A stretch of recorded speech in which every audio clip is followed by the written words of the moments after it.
Welcome to The Early Days, brought to you by Prouse Chow. Hey there, I'm Jackie Rae. Thank you so much for joining us. If you're just getting into business or you've been in business, I think you are, no, I don't think, I know you are going to enjoy our show today. I'm going to introduce you to Stefan Cherwoniak. He is from Quickfire Group of Companies. And first of all, welcome. Thanks for coming. Thanks very much for having me. I'm glad to be here. Cherwoniak, that's a good Irish name. Yeah, you betcha. Well, believe it or not, I was an Irish dancer back in the day. So, you weren't Rashunka? No, I was not. No, bad Ukrainian boy. Bad Ukrainian boy. Where'd you grow up? Here, right in Edmonton, Alberta. Okay. What side of the city? West End boy, over in Wolf Willow. Okay. What school did you go to? St. Francis Xavier for high school. Okay. Yeah. What did you do for fun? Was it sports? Was it drama? Was it No, math? I was a super nerd, and was a dancer, competitive dancer with the Knox School of Irish Dance right here in the city. So a little bit of arts boy, because my dad worked for CBC and CKUA. So. Oh my goodness. So as an Irish dancer, when did you start? 12. I saw river dance here at the Jubilee Auditorium, and that was it. Away we go.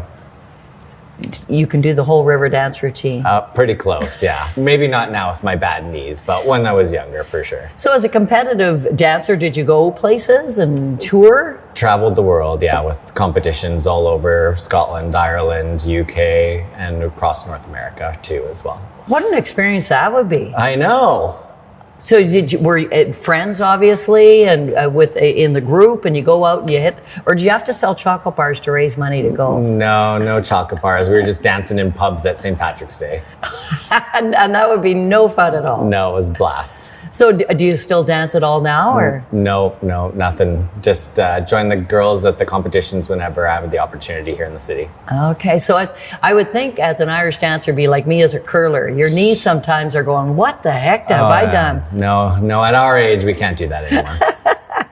So, Stefan, you go to St. Francis Xavier, so you're in competitive Irish dancing, but what else? Because when I look at, and we'll get to the company that you're with, sure, because I'm trying right now to make the leap to what your company is now, but no worries. What else did you do besides Irish dancing? So, like the opportunity for us to sort of get into business sort of came from my mom, where she wanted me to go out in the middle of winter, minus 40 degrees, and deliver paper. Well, I was not that type of kid.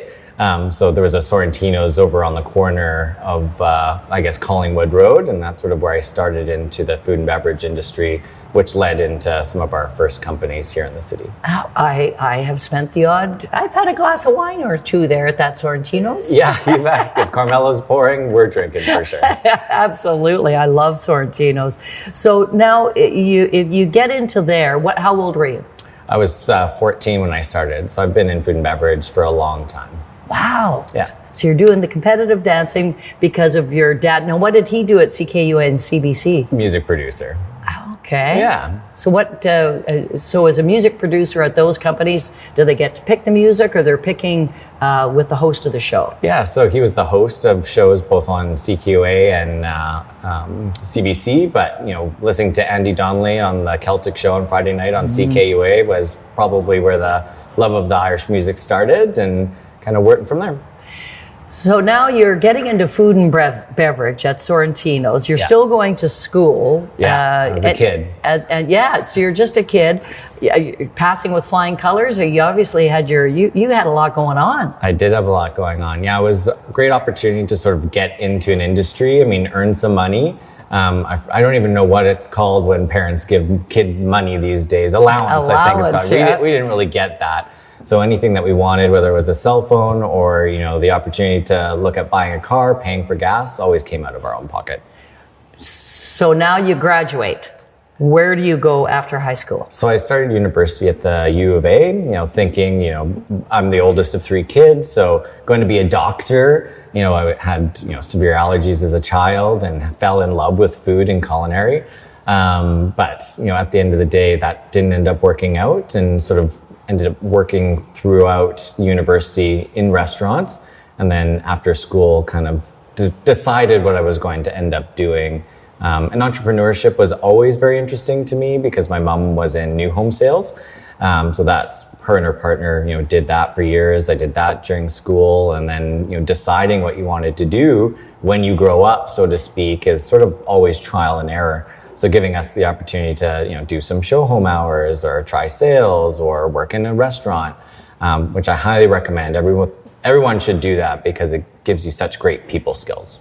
Well, and that's what the early days is all about, because I don't think anybody goes into post-secondary saying, this is what I'm going to be. Some do, but a lot you find your path once you're there, or not only your path, but your passion. Correct. Yeah, I mean, it's all trial and error. I didn't have an older sibling that said, hey, take a gap year, find yourself, know who you are, don't spend the money.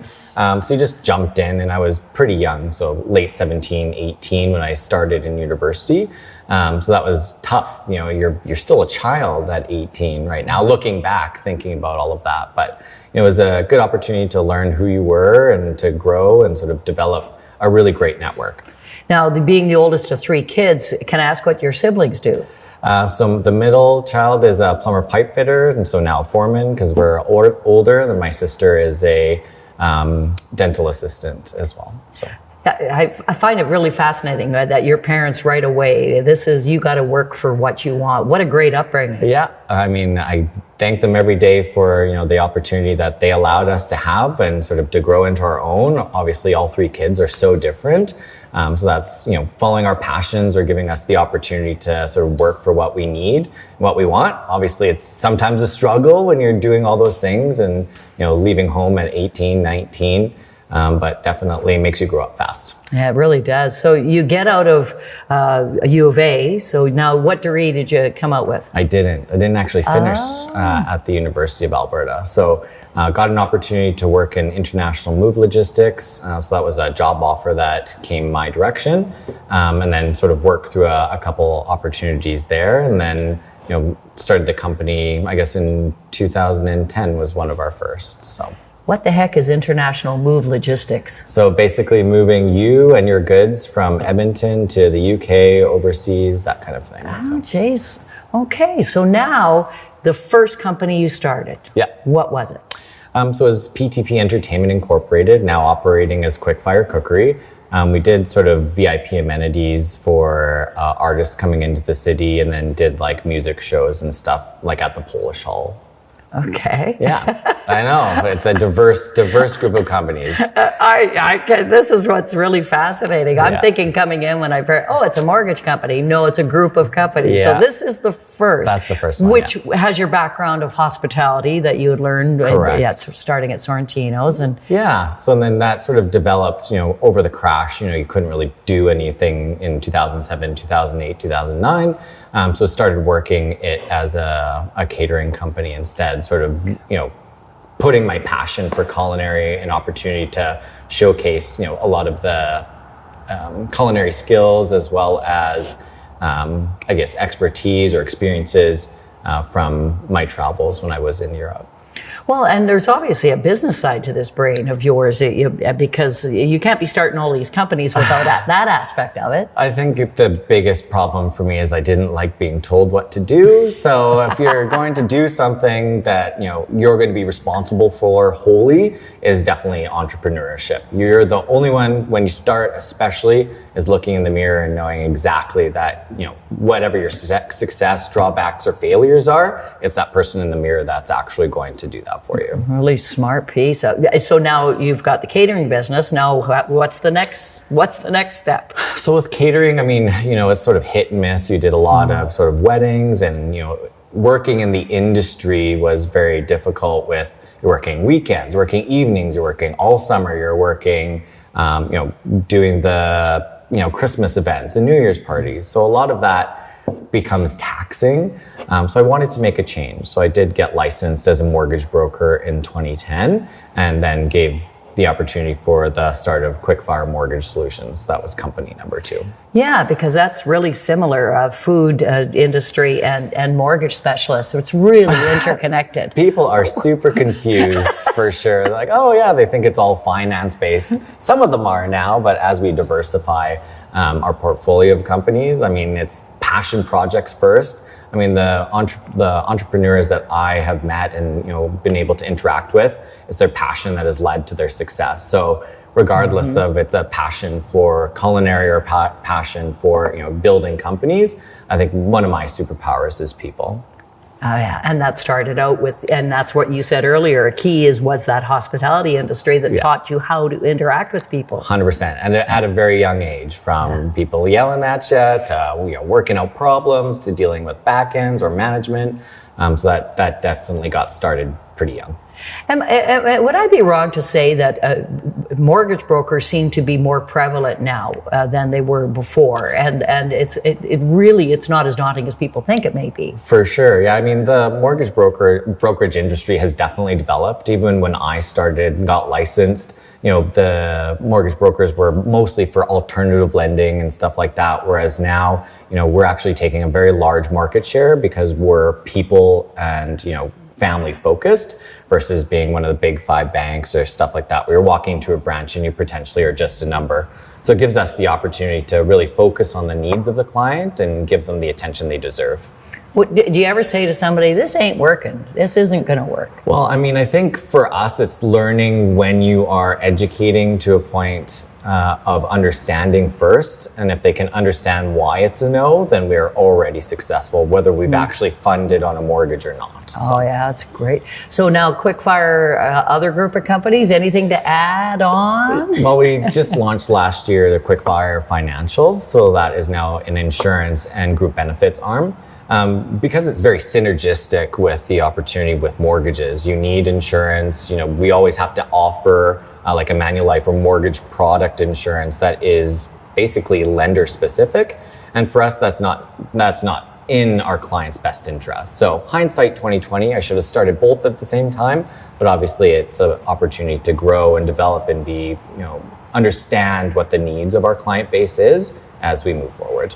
But isn't that also what being an entrepreneur is? You go, oh, should have thought of that one. Oh, let's try this. Well, hindsight's always 2020. I mean, I wear glasses, but I still make mistakes. So at the end of the day, working forward for our clients is the most important thing to do, to make sure we're not referring to someone that we don't trust or don't have the same mentality towards service that we do with the mortgage company, as an example. So do you still have anything with the catering company or the more hospitality company, or is it all just finance and mortgage now? Yep. So we're still operating. Obviously, COVID took a hit. So, we were smart in our business. We didn't have sort of an outlay of a space or a permanency that cost us a lot of money. But as we sort of develop forward, we're looking to do a restaurant group here in the city. Ah, okay. So that's next big steps. So as you build this next step and knowing that industry so well, what's the one thing that you're obviously probably location? Yeah, of course. Yeah, for us, I mean, when you're picking a restaurant, I think the people that you're working with and operating are sort of the key features, making sure that you're relying on the experts and knowing that I can't do everything. Maybe once upon a time, I had the energy or the opportunity to just like work for 40, 60 hours a day, but that just doesn't work, especially when you're operating and managing people and wanting to do your best for all the companies that you operate and for all the people that you're sort of beholden to, including the client base and any employees. So with this new group of your restaurants, is that plural that I heard? Our intention is to be a restaurant group. So not just go for one. It's just going to be the opportunity to showcase, different styles of cuisine and stuff like that at different locations. So we don't want to be a be all end all, but definitely develop a group of concepts that are going to satisfy a lot of different culinary cravings in the city. Let's talk about your team. How many people are employed at Quickfire? We're pretty small. I mean, the mortgage team is 6 of us. So we have client care people, licensed mortgage brokers, and licensed underwriters. Quickfire Financial, there's 4 of us on that end as well. So we're looking to develop and grow across Western Canada, including working on offices in Calgary, the Okanagan, and hopefully in Vancouver. Oh, geez. And how'd you come up with the name Quickfire? I think, originally we were talking about a catering company, right? So, we're like, what kind of, should it be quick food? That sounds too cheap. Should it be, so we were basically sitting, on a couch with my friend Michaela and her mom, and so we're writing a whole bunch of things down, and that's sort of where it developed from. Yes, have us cater you. We'll torch your place. Sure, that's right. Well, I mean, it's not good maybe in the Okanagan with the fires there, but we're definitely focused on food. I just love it. You're just you're all over the map, but you're not. I'm not. No, like I said, I think my superpower. Like I don't think anyone loves mortgages or loves insurance or loves working all the weekends. But I think my superpower is people. So a connector, a developer, a good ear, as a manager and as a team lead to sort of understand problem solving and a lot of social dynamics associated with offering services. On the insurance end, if you have to deliver, a check for a dead, family relative, that's really hard. So you have to be empathetic and, understanding what that might look like. But on the mortgage side, it's very happy and enthusiastic. They're receiving something for the services rendered. So, it is a roller coaster of emotions when you're sort of operating within, people at all in the sphere of people. So it's just very important for me to understand how they operate. I do a lot of reading and sort of work for us to be better, and operate to serve people better. And really probably not only your customer base, but it would be your staff too. Of course, yeah. I mean, we try to vet people to make sure that they're cognizant of what we're trying to develop. In the organizations that I work with in the past, really focus on empowerment and the opportunity for advancement. We want, the person that's working, in the back end to be a manager or a team lead or someone that wants to is a current mortgage broker, maybe run an office one day. So, we talk about a lot of this strategic planning so they have the opportunity to have limitless potential and not necessarily focusing on the income. That's always a indicator that comes after. If you're being successful monetarily, you have the opportunity to showcase what you've done first, which is, be empowered and be developed. So with you being raised by your mom and dad in the West End of Edmonton, like you were, and now how many kids do you have? None. No? I'm a plant dad. No kids. Really? No kids? No children. Oh my goodness. Yeah. That's me too. Yeah. I have a dog. I have to find someone to suffer me first if there's going to be children in play. So. Well, I was just thinking all the hours that I know you must have to work with all Sure. this myriad of companies under the umbrella. Yeah, it's what I choose to do. I mean, not that a family is not in the future somewhere in the cards, but right now focusing on the development of, future strategies, I think are lots of fun. And I think the focus for me might be down the line be mergers and acquisitions, whether we're taking a look at, developing different spaces or collaborating with other restaurateurs, or whether we're looking at developing a mortgage office and collaborating with an established one or buying a book of insurance business. So I think that's where my focus will be in the future. Yeah, you think you excel at being the people person, which you are. I hope so. Also, but you also, I can tell you also excel about connecting dots, Correct. which a lot of people in their brains, the dots don't connect. Well, and then sometimes it takes time, and sometimes you have to have a loss or have a learning opportunity or have one of those experiences before the dots like glowing and shooting in the background, and you're going, oh, I shouldn't have missed that one because it's been there for a year or 2 years or 3 years or 5 years or 10 years. So definitely sort of taking a step back is something that I've learned about myself, is that, you kind of have those horse blinders on and really do that focus work, and other things might be going wrong or not being given the attention that it needs in order to be successful. And I think, sometimes some of the, not mistakes or let's say boo-boos or things that could have been a lot easier for you. Lots of boo-boos, But you need that though to be a success in a lot of ways, right? Yeah, it's those lessons learned, and I think if you're not learning from the lessons and not taking a lesson or an education moment from the mistakes that you make, then you're not actually growing. So that's definitely something that I've felt and experienced the hard way and the good way, and I'm sure there's more of those in the future. But if I'm not learning from them, then everything will stagnate and stale. Now, when you get out of bed every morning, what is the thing that probably most excites you about your Quickfire group of companies? So the next opportunity, I think, working with new people, having new opinions, having new experiences, sort of developing, that next leader within the company or companies, I think is something that really excites me for sure. So would you be the head of the company, and then under you have department heads, or what's the structure? Yeah. Currently, there is no structure. or it doesn't feel like there's structure, but at the end of the day, working towards something, having that business coach in place has been very valuable for me. Relying on experts, in law firms or accountants or different groups like JCI Edmonton or entrepreneurship groups, giving us that capacity to sort of learn from people that have done it and maybe not end up reinventing that wheel.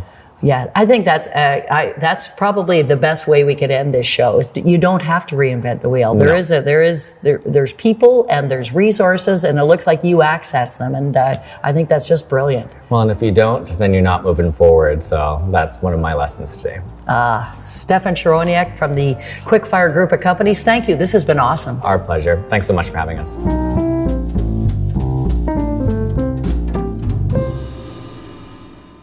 This series is proudly produced by the team at Road 55. Road 55 creates content that connects. For more information, check our website, www.road55.ca.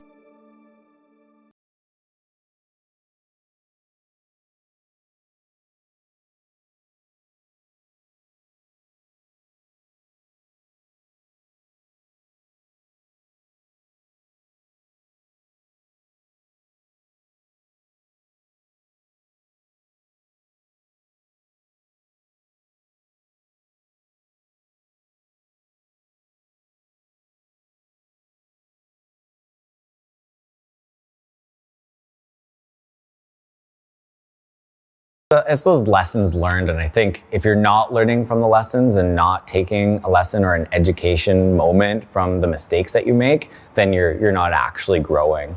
So that's definitely something that I've felt and experienced the hard way and the good way, and I'm sure there's more of those in the future. But if I'm not learning from them, then everything will stagnate.